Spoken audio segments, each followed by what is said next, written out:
नमस्कार। आज हम एक ऐसी कहानी की बात करेंगे जो हमें भक्ति और समर्पण का असली मतलब सिखाती है। ये भगवान कृष्ण के जीवन की एक बहुत ही खास घटना है, जहाँ वे दो तरह की भेंटों का सामना करते हैं।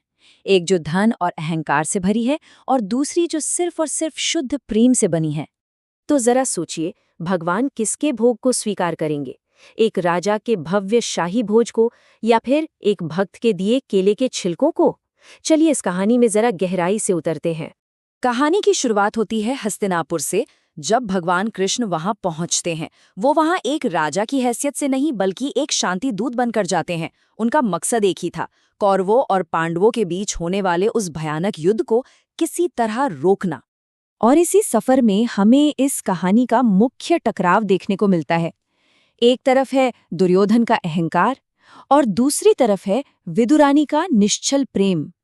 कृष्ण का ये मिशन उन्हें दो बिल्कुल अलग तरह की भेंटों के सामने लाकर खड़ा कर देता है। तो चलिए सबसे पहले उस भोज की बात करते हैं जो दुर्योधन ने आयोजित किया था।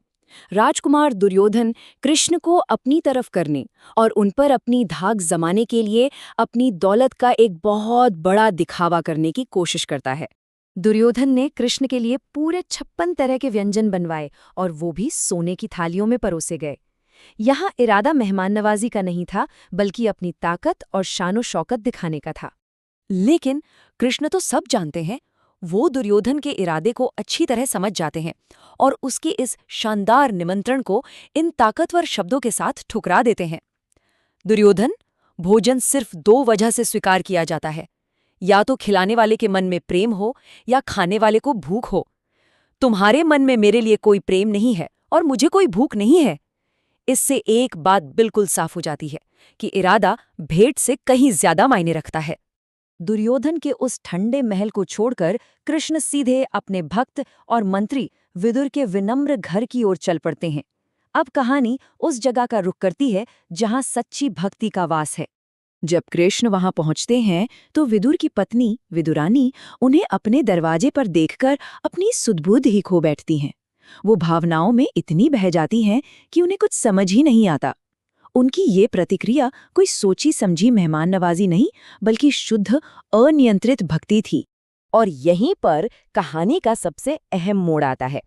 अपनी भक्ति में पूरी तरह डूबी हुई विदुरानी कुछ केले लाती है, लेकिन वो फल को फेंक देती है और गलती से भगवान कृष्ण को केवल छिलके भेंट कर देती है। ये गलती असल में उनके प्रेम की गहराई को दिखाती है। अब देखते हैं कि कृष्ण इस अजीब सी भेंट पर कैसी प्रतिक्रिया देते हैं, और यही इस कहानी का सबसे सुंदर हिस्सा है। बिना एक भी शब्द कहे भगवान कृष्ण उन केले के छिलकों को बड़े ही चाव से खाने लगते हैं। वो उन्हें ऐसे खाते हैं मानो उन्होंने अपनी जिंदगी में इससे ज्यादा स्वादिष्ट चीज कभी चखी ही ना हो। इससे ये साबित होता है कि वो भेंट के पीछे की भावना को महत्व देते हैं, खुद भेंट को नहीं।